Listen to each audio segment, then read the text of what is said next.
Hello, I'm Banshee Goldman of Culture Asylum magazine. And I'm Carrie Ann Jackson of Culture Asylum magazine. And you're watching 191 Live. Hello, I'm Banshee Goldman of Culture Asylum magazine. And I'm Carrie Ann Jackson Goldman of Culture Asylum magazine. Culture Asylum magazine is the premier magazine for the scene and beyond. If you're into anything underground or you're different anyway, go to www.cultureasylum.com and subscribe or buy one issue and try us out and you'll love us forever. Alright, cool. Then go to you guys. Alright, ready? 1, 2, 3, go. Oh, wait. You invaded. Keep rolling. Keep Alright, ready? 1, 2, 3, go. Hello, welcome to Indie 191 Live. I'm your host, Kevin, KMX, whatever my name is. And right now we are at Da Studio. We are currently being invaded by people coming in from one door and out of the other door, as most people do when you're standing by a door during an interview. But nothing out of the ordinary. But anyway, we are here with... There's Jay Sick, as our boy, and then... Hail Satan again. Speaking of Satan, over here we have Lovey. Speaking of Satan. Hey, this is Lovey Crazin, and welcome me to 191, the coolest station on the planet. And this is Satan's pawn. But anyway, we're really here to talk about a great magazine from a local standpoint from Philly. And it's called Culture Asylum, which is a really cool magazine, and these two people are the ones who are responsible for it, and your names are? Banshee A. Goldman. And I'm Carrie Ann Jackson Goldman. Okay, great. I became interested in the magazine because of the fact that it was really an open forum, like, you know, of like open-minded people instead of very closed-minded people, so actually I'm a very open-minded person, so I kind of gravitated to the magazine. So could you explain to me how you came about with the idea of coming together with Culture Asylum? Sure. In 1998, we decided to do some interviews and see where we were going with it. We were pretty much freelancing for a while. We came up with an idea of doing a website and then putting the magazine to print. And the first time that we put it to print, it was your regular going to Staples and putting it together, so we were just getting the name out there. And then we went to a digital format, and then I decided to sink my money to make it more professional. And what you have now is a professional-sized digest magazine that encompasses everything that's subculture, dealing with interviews, poetry, short stories, reviews.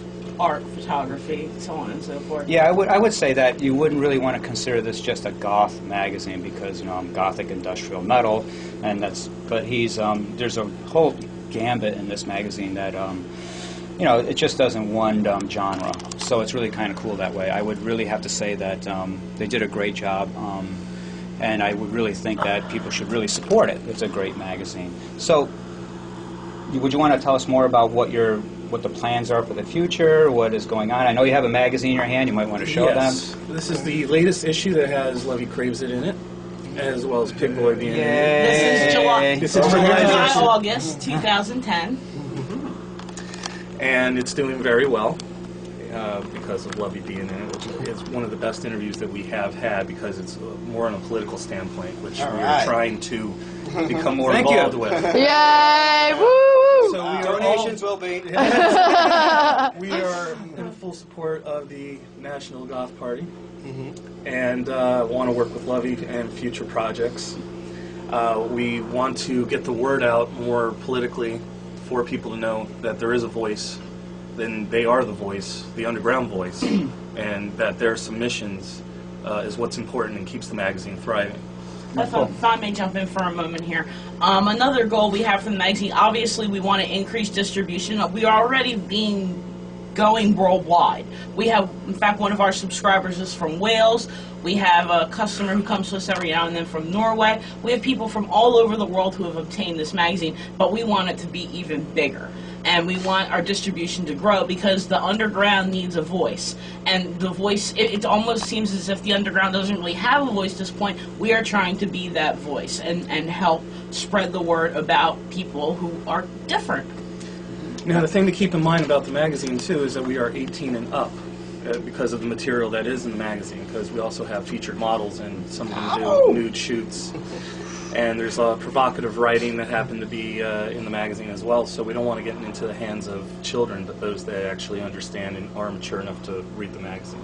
Now, you say you publish a lot of stories. What kind of stuff do you tend to publish? With writing, with poetry? Like, what are you really looking for? We deal with dark material, gothic writing, people that want to express how they feel inside, if they're angry or if they're sad, just what they're feeling at the time. If it's really well done and very visual, we put it in the magazine.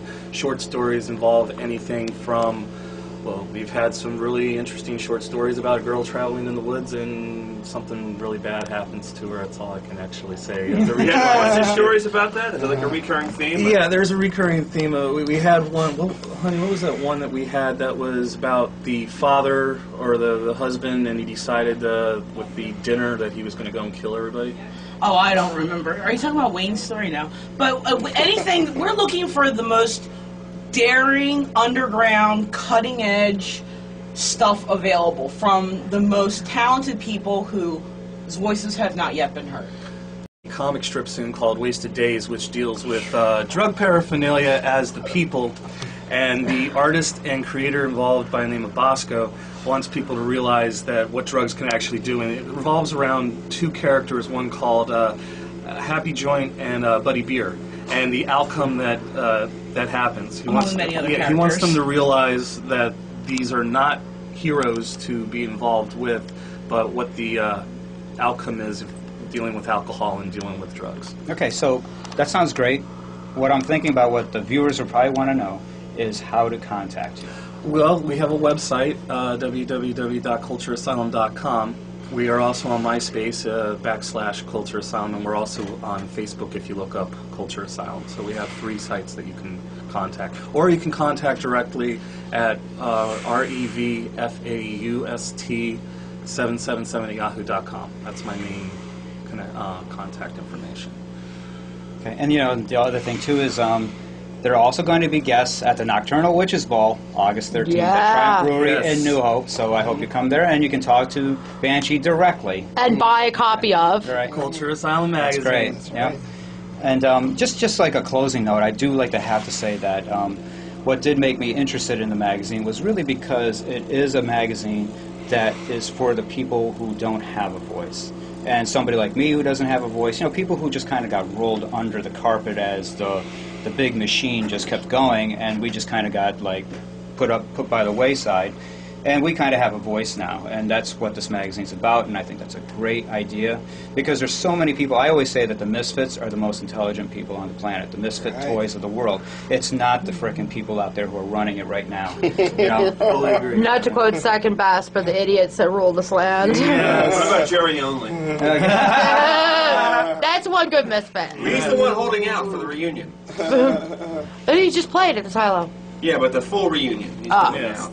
Yeah, but I just really believe that we have independent thought, we have independent minds, and we're not part of the clog of the machine that has destroyed the world in such a grandiose fashion for all the bankers and Wall Street idiots on the planet who have made millions and billions off of us, and we just are kind of become the peasant class, and we need magazines like this to be able to show our view about how they just kind of destroyed the world like a bunch of cockroaches, just going through and just destroying everything. We are not the cockroaches. Speaking of La cucaracha. Cucaracha.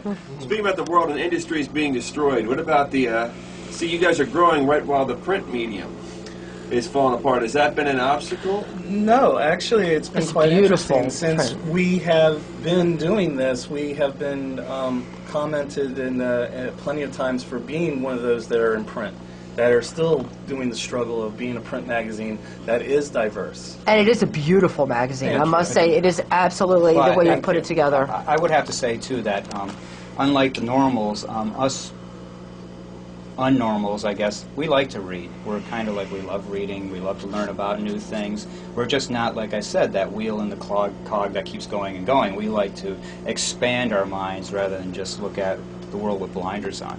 And that's what's great about this magazine. Our motto is freedom of expression without persecution, and I fully believe that nobody should be persecuted for their ideas and that they should be able to print it and speak their mind and let it get out to people. Please state your motto. State your motto again, sir. Freedom of expression without persecution. That is the motto. Okay. And keep writing, because all of you are the underground voices that keep us going. Lots of green flashing lights also. Except on you, Kevin. You got none. Yeah, maybe that's symbolic. I don't know, you know. Very typo negative back there. Black on the green. Maybe his spirit It's little is in the Junior room. Satan back there. It's Here with kind us. of, Junior Seau's back there? Jay Satan has run him up with the lights. You know these lights. There you go. There we go. Oh, that's the way it should have been the whole time, guys. Oh well. But it's okay. I think the message got across. Yes, it sure did. Yeah. Very good, guys. Yeah. Thank you. Thank you. All right, so for sign having us. Thank you out. very much for having us. Great. And Kevin, you want to say? Kevin? What? You want me to say something else? Sign out. Sign out? Okay, well This is your Jerry Springer closing. Jerry, start fighting. Start fighting, Ethan. You slept with my sister! There we go. There we go. Now we can close out. So anyway, thank you for watching Indie 191 Live. Yes. And Jay slept with everybody. Yes! Not with me.